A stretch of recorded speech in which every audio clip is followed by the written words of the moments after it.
Hi friends, മിയാനി കിച്ചൻ്റെ പുതിയൊരു cooking വീഡിയോയിലേക്ക് എല്ലാവർക്കും സ്വാഗതം. ഞാനിന്നിവിടെ പാവയ്ക്ക കൊണ്ട് ഒരു കറിയാണ് ഉണ്ടാക്കുന്നത്. പാവയ്ക്കയിൽ മസാലയൊക്കെ നിറച്ചിട്ട് ഫ്രൈ ചെയ്തെടുക്കുന്നതാണ്. നോർമൽ രീതിയിലൊക്കെ പാവയ്ക്കയൊക്കെ കറി വെച്ചാൽ കയ്പ്പ് കൊണ്ട് മിക്ക ആൾക്കാർക്കും കഴിക്കാൻ ഇഷ്ടപ്പെടില്ല. പക്ഷേ ഇതുപോലെ മസാല നിറച്ച് ഫ്രൈ ചെയ്താൽ പാവയ്ക്ക കഴിക്കാത്ത ആൾക്കാരും കൂടെ പാവയ്ക്ക കഴിക്കും. തീരെ കയ്പ്പുണ്ടായിരിക്കുന്നതല്ല. അപ്പോൾ നമുക്കിതെങ്ങനെ തയ്യാറാക്കുന്നതെന്ന് നോക്കാം. ഞാനിവിടെ നമുക്കിങ്ങനെ തയ്യാറാക്കാൻ വേണ്ടി ഉരുണ്ടിട്ടിങ്ങനെ ചെറിയ പാവയ്ക്കാണ് എടുക്കേണ്ടത്. അപ്പോൾ ഞാനൊരു 5 പാവയ്ക്ക എടുത്തിട്ടുണ്ട്. നമുക്കതെങ്ങനെ തയ്യാറാക്കുന്നതെന്ന് നോക്കാം. ആദ്യം നമുക്ക് ഈ പാവയ്ക്കയുടെ 2 സൈഡ് ഞെട്ടും വാലും എല്ലാം കട്ട് ചെയ്തിട്ട് എടുക്കാം.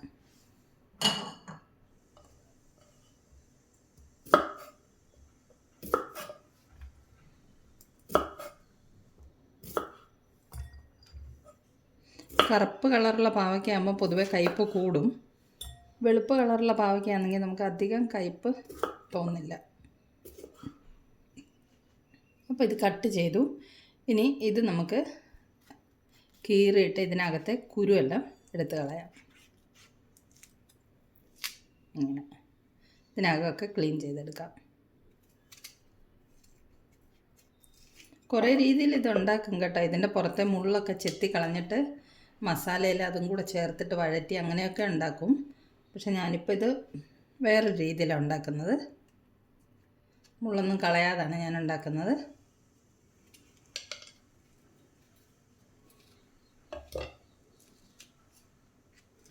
ഇതിങ്ങനെ വിട്ടു പോകരുത്, ഇതുപോലെ തുറന്നിരിക്കണം.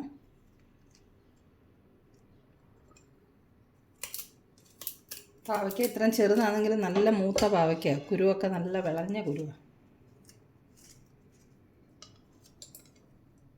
ഇതുണ്ടോ, ഇതുപോലെ വൃത്തിയാക്കി എടുക്കണം. അകത്തെ കുരുവുമെല്ലാം കളഞ്ഞിട്ട് ഇതുപോലെ വൃത്തിയാക്കി എടുക്കണം. നമുക്ക് ഈ എല്ലാ പാവയ്ക്ക ഇതുപോലെ വൃത്തിയാക്കി കൊണ്ടുവരാം. പാവയ്ക്കെല്ലാം കുരുവൊക്കെ കളഞ്ഞ് ക്ലീൻ ചെയ്തെടുത്തിട്ടുണ്ട്. ഇനി ഇതിലേക്ക് നമുക്ക് കുറച്ച് മഞ്ഞൾപ്പൊടി ഇട്ട് കൊടുക്കാം.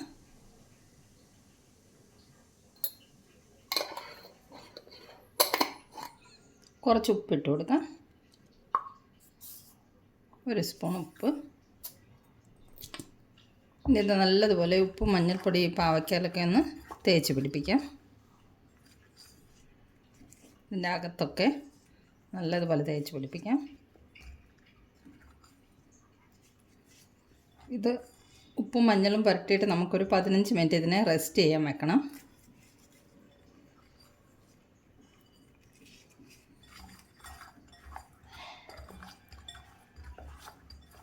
ഒരു 15 മിനിറ്റ് നമുക്കിത് ഇവിടെ വെക്കാം. 15 മിനിറ്റ് ആകുമ്പോഴത്തേക്ക് നമുക്ക് ഇതിന് വേണ്ടിയിട്ടുള്ള മസാലയൊക്കെ തയ്യാറാക്കിയെടുക്കാം.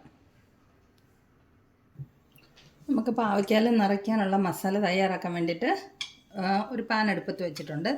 അതിലേക്ക് കുറച്ച് നിലക്കടല ചേർത്ത് കൊടുക്കാം. ഇത് ഡ്രൈ റോസ്റ്റ് ചെയ്യാനാണ്. തോലോടുകൂടി തന്നെ ഇട്ട് കൊടുത്താൽ മതി.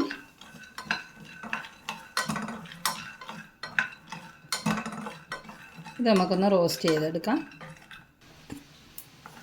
നമ്മുടെ നിലക്കടല ഇതുപോലെ റോസ്റ്റായി വരുമ്പോൾ നമുക്കതിലേക്ക് കുറച്ച് ജീരകം ഇട്ട് കൊടുക്കാം. ചെറിയ ജീരകമാണ്, ഒരു 1/2 സ്പൂണ്.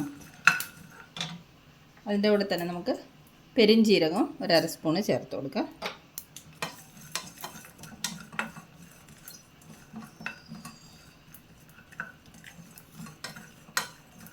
ഇനി ഇതിൻ്റെ കൂടെ നമുക്ക് 1/2 സ്പൂണ് കരിഞ്ജീരകം ചേർത്ത് കൊടുക്കാം. ഇതും കൂടെ ഒന്ന് റോസ്റ്റ് ചെയ്തെടുക്കാം. ഇതിൽ എണ്ണ ഒഴിക്കണ്ട കേട്ടോ, നമ്മളെല്ലാം ഡ്രൈ റോസ്റ്റാണ് ചെയ്യുന്നത്. അപ്പോൾ ഇതൊക്കെ മൂത്ത് വന്നിട്ടുണ്ട്. ഇതിലേക്ക് നമുക്ക് 1 സ്പൂണ് മല്ലിപ്പൊടി ചേർത്ത് കൊടുക്കാം. ശരിക്കും പറഞ്ഞാൽ മുഴുവനുള്ള മല്ലിയാണ് ചേർക്കേണ്ടത്. എൻ്റെ കയ്യിൽ മുഴുവനുള്ള മല്ലി ഇല്ല, അതുകൊണ്ട് ഞാൻ 1 സ്പൂണ് മല്ലിപ്പൊടി ചേർത്തിട്ടുണ്ട്. അപ്പോൾ ബാക്കിയെല്ലാം റോസ്റ്റ് ആയതിനു ശേഷം മല്ലിപ്പൊടി ഇട്ട് കൊടുത്താൽ മതി, അല്ലെങ്കിൽ പൊടി കരിഞ്ഞു പോകും. നമുക്ക് ഫ്ലെയിം ഓഫ് ചെയ്യാം. ഇതിൽ കിടന്ന് മല്ലിപ്പൊടിയും കൂടെ ഒന്ന് മൂത്ത് വരട്ടെ.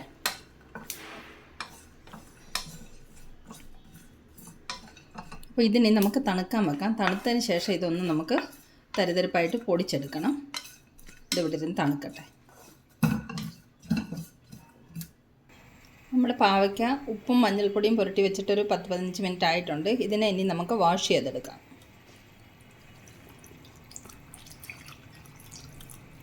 ഈ ഉപ്പിലൊക്കെ പുരട്ടി വെക്കുന്നതുകൊണ്ട് ഇതിൻ്റെ കയ്പ്പൊക്കെ കുറേ പോയി കിട്ടും. ഇതിനെ നമുക്കൊരു 1-2 പ്രാവശ്യമായിട്ട് കഴുകിയെടുക്കാം.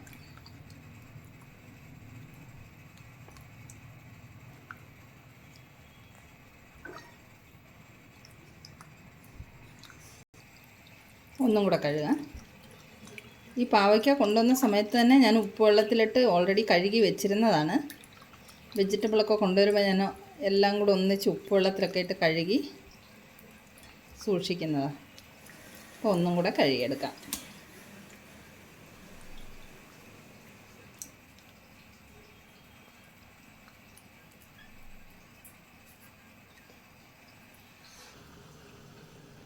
കഴുകിയെടുത്ത പാവയ്ക്ക നമുക്കൊരു 5 മിനിറ്റ് സ്റ്റീം ചെയ്തെടുക്കണം. ഞാനൊരു സ്റ്റീമറിൽ വെള്ളം തിളപ്പിച്ച് വെച്ചിട്ടുണ്ട്. അതിലേക്ക് വെച്ചിട്ട് നമുക്കൊരു 5 മിനിറ്റ് ഇത് സ്റ്റീം ചെയ്തെടുക്കാം.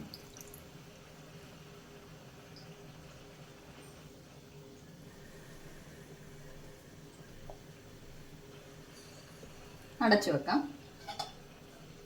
ഒരു 5 മിനിറ്റ് ഇവിടെ ഇരിക്കട്ടെ.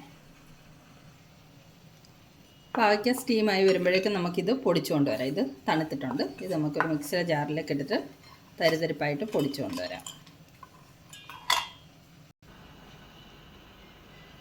മസാല ഞാൻ പൊടിച്ചു കൊണ്ടുവന്ന് വെച്ചിട്ടുണ്ട്. ഇനി നമുക്ക് ഇതിന് വേണ്ടിയിട്ടുള്ള ഫില്ല് ചെയ്യാനുള്ള മസാല തയ്യാറാക്കിയെടുക്കാം. നമ്മുടെ പാവയ്ക്ക സ്റ്റീം ആകുമ്പോഴത്തേക്ക് ഞാനൊരു ചട്ടി അടുപ്പത്ത് വെച്ചിട്ടുണ്ട്. നമുക്കതിലേക്ക് കുറച്ച് എണ്ണ ഒഴിച്ചു കൊടുക്കാം. 2-3 സ്പൂണ് എണ്ണ വേണം.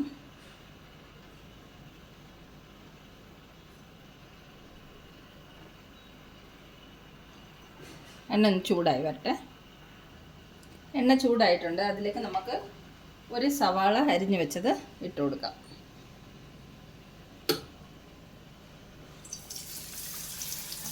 പൊടി പൊടിയായിട്ട് അരിഞ്ഞാണ് ചേർത്ത് കൊടുക്കാം.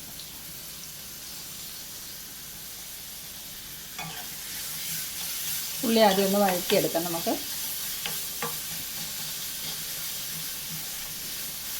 നമുക്കിതിലേക്ക് ആവശ്യത്തിനുള്ള ഉപ്പ് ചേർത്ത് കൊടുക്കാം. അപ്പോൾ ഉള്ളി പെട്ടെന്ന് വഴണ്ട് കിട്ടും.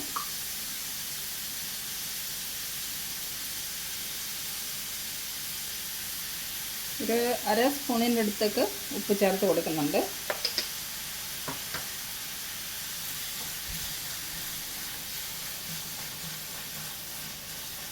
ഉള്ളി ഒന്ന് വഴണ്ട് വരുമ്പോഴത്തേക്കും നമുക്ക് പാവയ്ക്ക സ്റ്റീം ചെയ്യാൻ വെച്ചിട്ടില്ലേ, അത് ഞാൻ ഇങ്ങോട്ട് മാറ്റി വെച്ചിട്ടുണ്ടായിരുന്നു.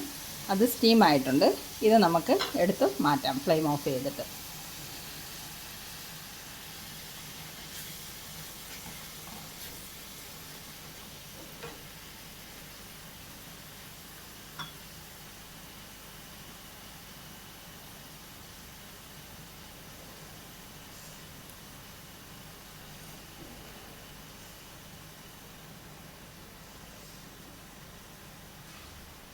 പാവയ്ക്കൊക്കെ സ്റ്റീം ചെയ്തത് ഞാനൊരു പ്ലേറ്റിലേക്ക് എടുത്ത് മാറ്റിയിട്ടുണ്ട്. ഇത് നമുക്കിവിടെ തണുക്കാൻ വെക്കാം.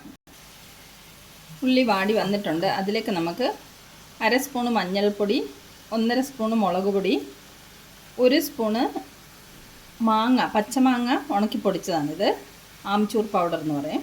അപ്പോൾ ഇതെല്ലാം കൂടെ ഇതിലേക്ക് ചേർത്ത് കൊടുക്കാം. ഇത് നല്ലതുപോലെ ഒന്ന് ഇളക്കി വഴറ്റിയെടുക്കാം. നമ്മുടെ പൊടികളൊക്കെ വഴണ്ട് വന്നിട്ടുണ്ട്. ഇനി നമുക്കിതിലേക്ക് നമ്മൾ പൊടിച്ച് വെച്ചിരിക്കുന്ന മസാല ചേർത്ത് കൊടുക്കാം.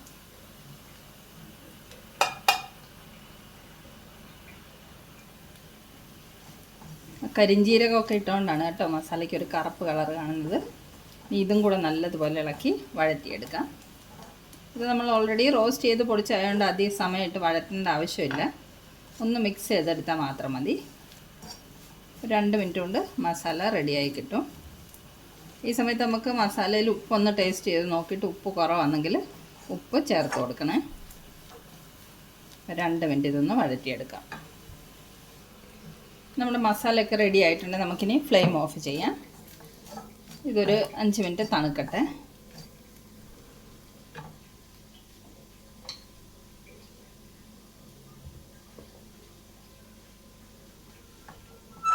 നമുക്കിത് ഗ്യാസിൽ നിറക്കി തണുക്കാൻ വേണ്ടിയിട്ട് വെക്കാം.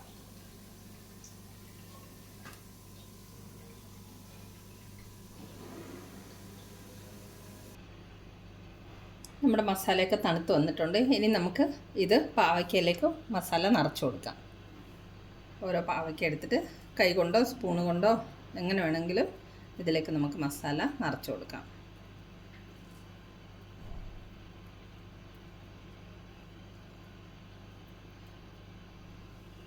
എല്ലാത്തിലേക്കും നമുക്ക് നിറച്ച് കൊടുക്കാം.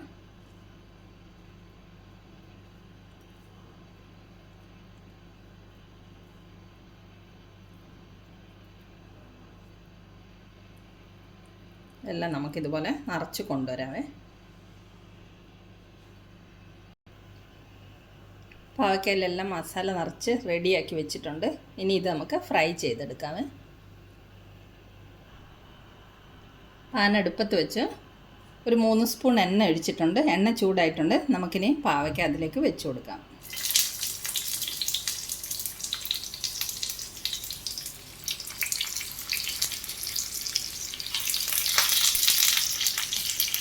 പാവയ്ക്കെല്ലാം വെച്ച് കൊടുത്തിട്ടുണ്ട്. ഇനി നമുക്കൊരു 5 മിനിറ്റ്സ് ഇതിനെ അടച്ചു വെക്കാം. അടച്ചു വെച്ച് ഫ്രൈ ചെയ്യാം. പിന്നെ നമുക്ക് തിരിച്ച് മറിച്ച് ഇട്ട് എല്ലാ സൈഡും ഫ്രൈ ചെയ്തെടുക്കാം. നമ്മൾ പാവയ്ക്ക വെച്ചിട്ട് ഒരു 5 മിനിറ്റ് ആയിട്ടുണ്ട്. ഒന്ന് തുറന്ന് നോക്കാം. നമുക്കൊന്ന് സൈഡൊക്കെ ഒന്ന് ചരിച്ച് വെച്ച് കൊടുക്കാം. അടിവശം ഒരുമാതിരി ഫ്രൈ ആയി വന്നിട്ടുണ്ട്. നമുക്കിങ്ങനെ ഓരോ സൈഡും ചരിച്ച് വെച്ചിട്ട് എല്ലാ സൈഡും ഒന്ന് വറുത്തെടുക്കാം.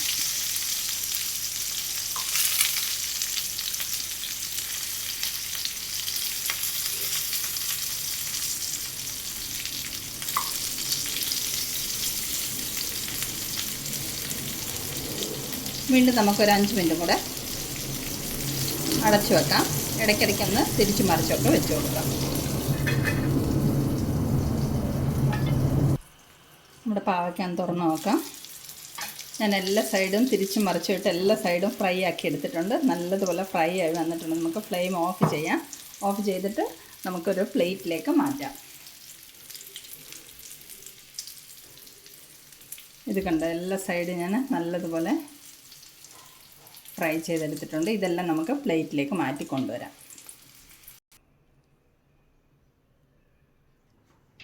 ഇത് നോക്കിയാൽ നമ്മുടെ പാവയ്ക്ക മസാല നിറച്ച് വറുത്തത് റെഡി ആയിട്ടുണ്ട്.